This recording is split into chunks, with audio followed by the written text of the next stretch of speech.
ओलंदा सारगाँ पंचायत रे निर्माणाधीन आदर्श विद्यालय प्रकल्पर तदारख करिसेंती सदर विधायक मानस दत्त। सेठाकू डकाइथिले जिलापाल आशीष ठाकरे और विद्यालय निर्माण दायित्व रे थिबा अधिकारी मानकू। पूर्व सरकार प्रत्येक ब्लॉक रे गोटिए लेखाएं आदर्श विद्यालय प्रतिष्ठा पई निष्पत्ति नैथिले।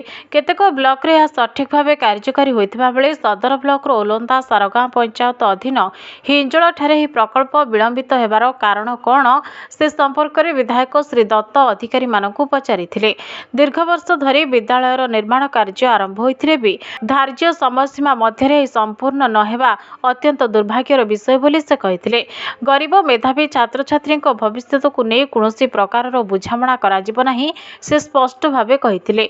युद्धकालीन भित्तिरे विद्यालयर निर्माण कार्य शेष करबा पई दायित्व थिबा अधिकारी को विधायक श्री दत्त निर्देश देथिले। सरकारी प्रकल्पर सफल कार्यकारिता को नहीं अधिकारी माने उत्तरदायी रहिबा उचित। एथिरे टाळटुळ नीति अवलंबन कले अधिकारी मानक उपरे दृढ़ कार्यानुष्ठान ग्रहण हेबो बोली से चेतावनी देथिले। जिला शिक्षा अधिकारी प्रतिभा मंजरी दास सेठारे उपस्थित रही प्रकल्प संपर्क में विधायकों को अवगत करथिले।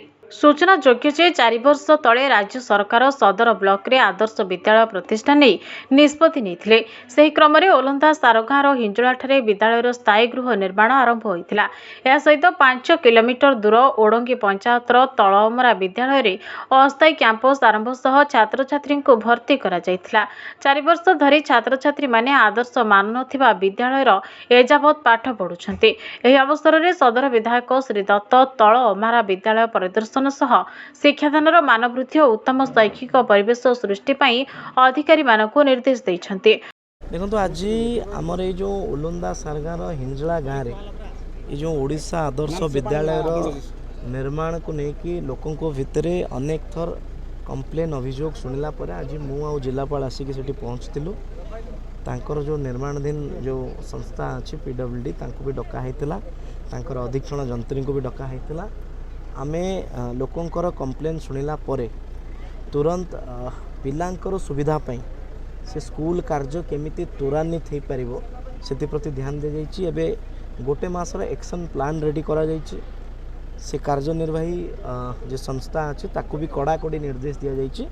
जदि मासे भितर आखि दुसिया काम आम डेवलपमेंट न देखि पारिबा ताले ताकू ब्लैकलिस्टेड करा जिवो। एवं द्वितीय विषय जोटी टेम्पररी अरेंजमेंट होइछि क्लासरूम गुड़ा सेटा आम एबे देखि गलु। जहाँ जहाँ एम्यूनिटीज आवश्यकता अच्छी ताकू आम दिने 2 दिन भितर करूछु। ये अमरा स्कूल को भी आसलु से भी किसी अभियोग अच्छी देखी गलु।